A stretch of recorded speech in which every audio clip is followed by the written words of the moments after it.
Hello, this is EJK, and I'm going to be covering this game played between TY and Hero recently in the GSL preseason.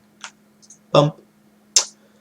So, this is a pretty interesting game because it's a what I would consider a solid version for what the TvP matchup currently looks like in the macro game.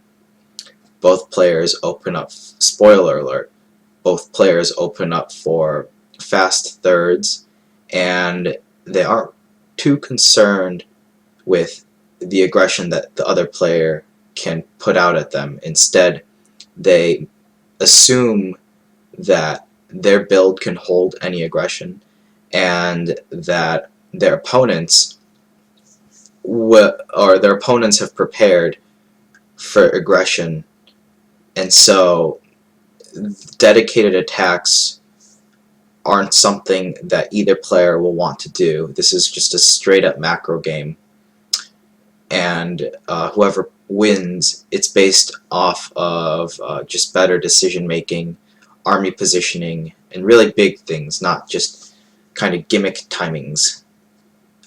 I don't I don't know a better way to describe it.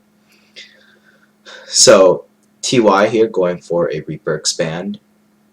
He does not scout straight away at his opponent, so he already assumes that his opponent is most likely going for some sort of fast nexus, and he uses the Reaper to scout in one proxy location. I guess this would be the most common proxy spot because he doesn't check the other proxy location, so it's kind of an inconclusive Reaper scout, because if his opponent proxied on the other side, then it wouldn't have worked.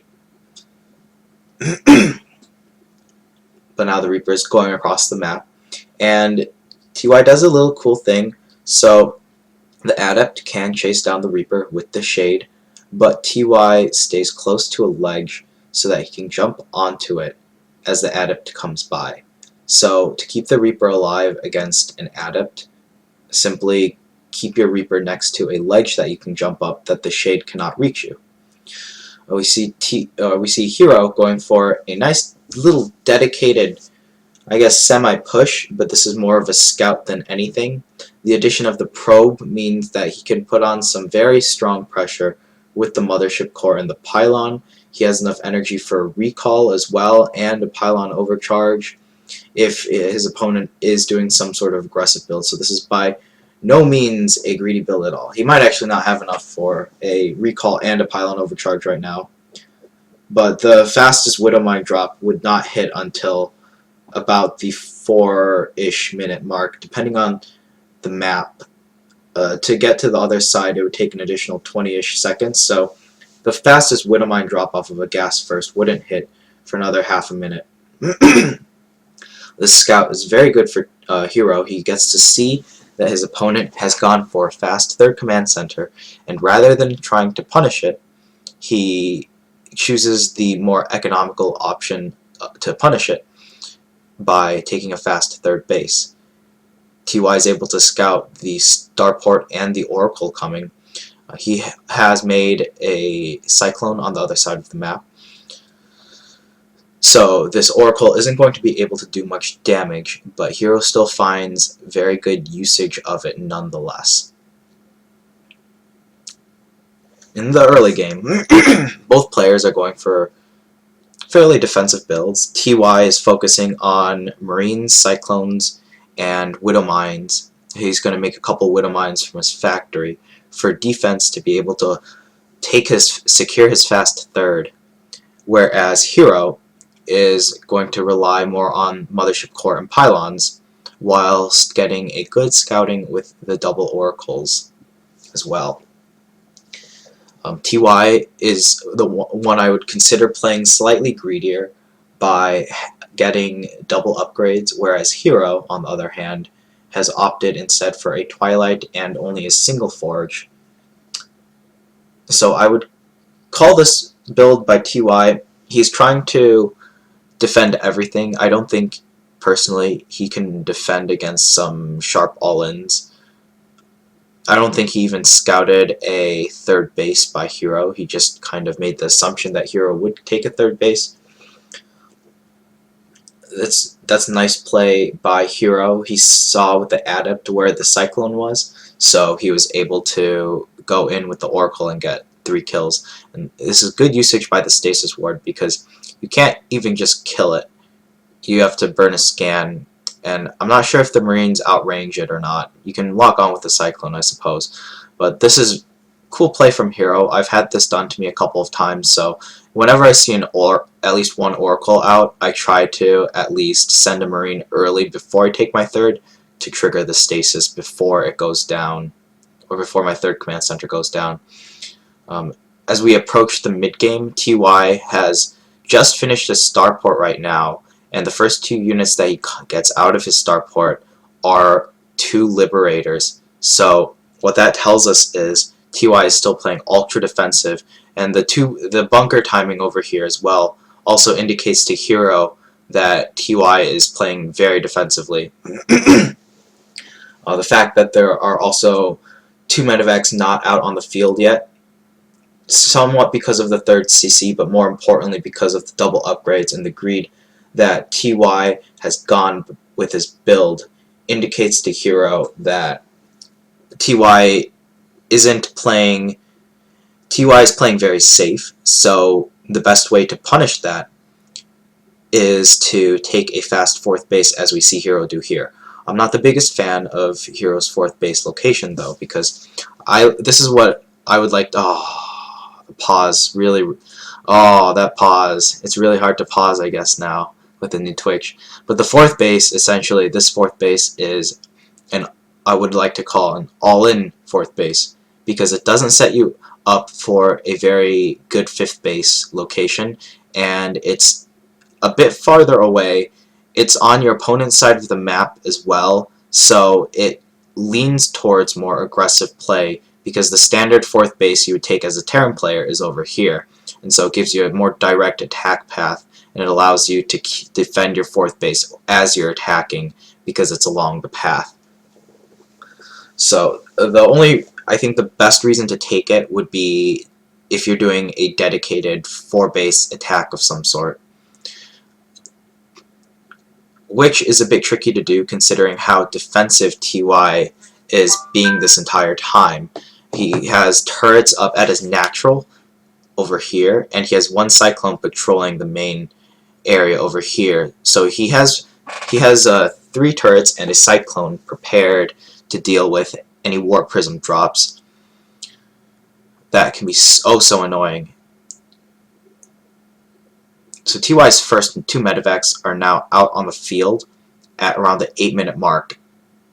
Any time before the 2 medevacs, TY is not able to move out with his army because he doesn't have the survivability, the mobility, just whatever the 2 medevacs offer to the Terran player. They offer a very aggressive option, whereas 2 Liberators can't nearly do the same thing. You can only send them out in Liberation mode. So TY trying to milk his early game advantage and defend it as safely as possible.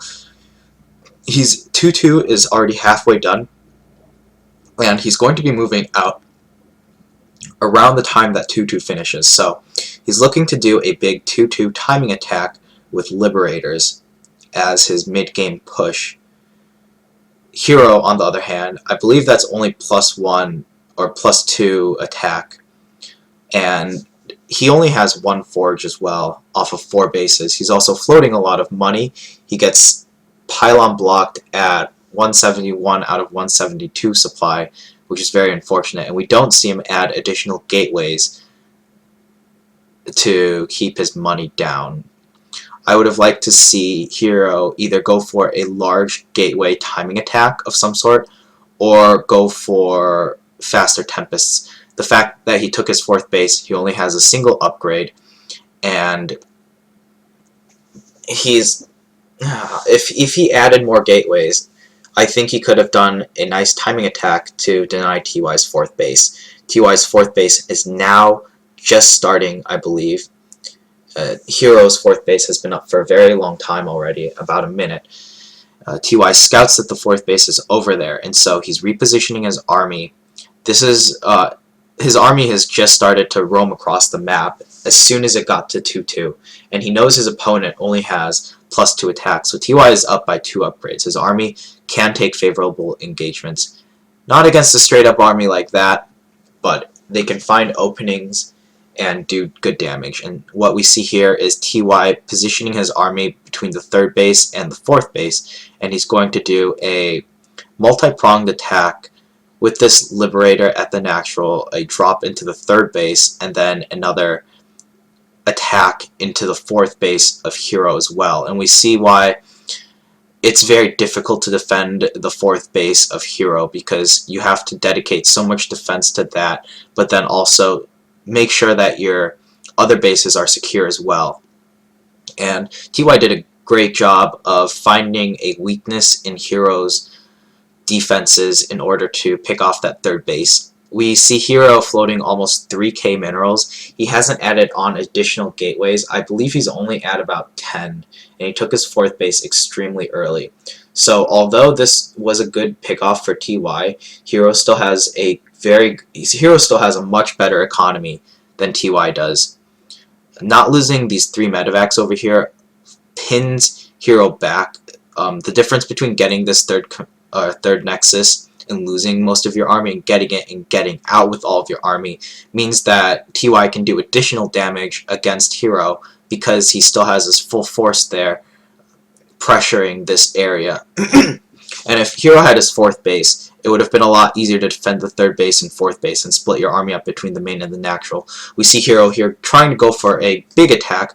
I disagree with this attack because we see 2 bunkers, 2 Widow Mines, and 1, 2, 3, I think almost like 4 Liberators right there. And over at the 4th base of TY, we see almost no defense on the minimap. There's certainly not 2 bunkers, 2 Widow Mines, and 4 Liberators already sieged up, and I think attacking the 4th base would have been a lot more effective for Hero, so I think I would safely call this a mistake on his part. And if Hero was to get the 4th base as well, he would have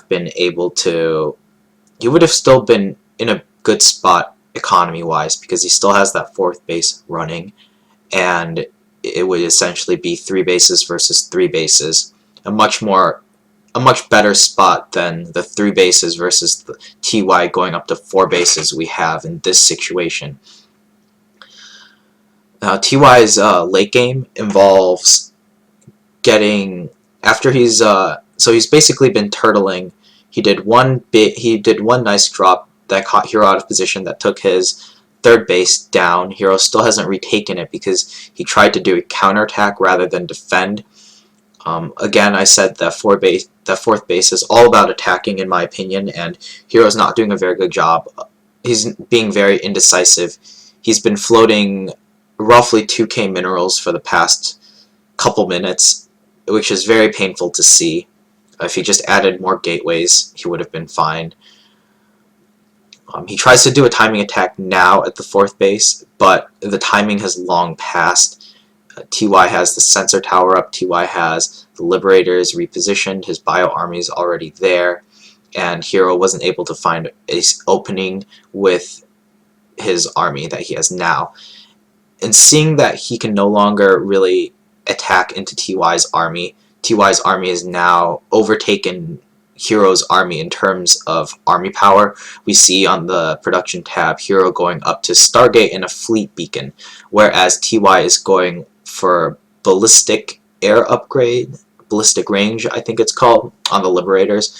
And a fun fact that we see in this game is that Liberators with range outrange everything that the Protoss has on the ground. So it essentially forces the Protoss to have a Stargate and to invest in Stargate units to deal with the Liberator. And another fun fact is that a Phoenix will defeat a Liberator in a one-on-one engagement. So against like a double Liberator harass with ballistic air upgrade, all you need is a couple Phoenixes to poke away at the Liberators, and you essentially shut down the Liberator harass. The only good thing it does is it forces the Protoss player to do that. We see Hero does not do that for a little bit. He only has one single Phoenix, and unfortunately that's not enough to deal with the double Liberator harass coming up around the 4th and the 5th base location. Hero is now transitioning on 5 bases to a Tempest army. We see TY is up. He was up by 2 upgrades earlier, and now he's up by 1. He should be up by 2. Still, his bio should be 3-3. Oh, but this is the Liberator harass I was talking about. And as we see here, nothing can hit it except for air units, which is, I think, pretty cool. And it's really going to force Protoss to play around this stage of the game, because it's going to force Protoss to get air units, essentially, to counter the Liberators. Especially in a straight-up engagement, you won't be able to really touch the Terran army if you have enough Liberators to zone out the Protoss army. So you're going to need some form of air to deal with the Liberators. And the cool thing about that is the Protoss won't be able to effectively tech up to the said air required to deal with the Liberators if they don't have the economy for it. So in this case, Hero, I wouldn't really say, Hero barely has the economy to start making Tempests, but he's been taking a lot of heavy harass. His insanely large bank is now gone. He's lost a lot of probes as well, and his mining has been delayed for a very long time. TY is now taking his 5th base, and he's the one taking the aggressive base now. So what this tells us is that TY has been kind of just slowly, carefully, methodically teching up to the 5 base stage, in which he can afford the Liberator's Ghost and Bio army that he's now building towards. And now he wants to be aggressive. So if Hero had his bases on the defensive side, on his side of the map, then this 5th base would have given TY an excellent opportunity to slowly push up onto those bases while defending his own 5th base.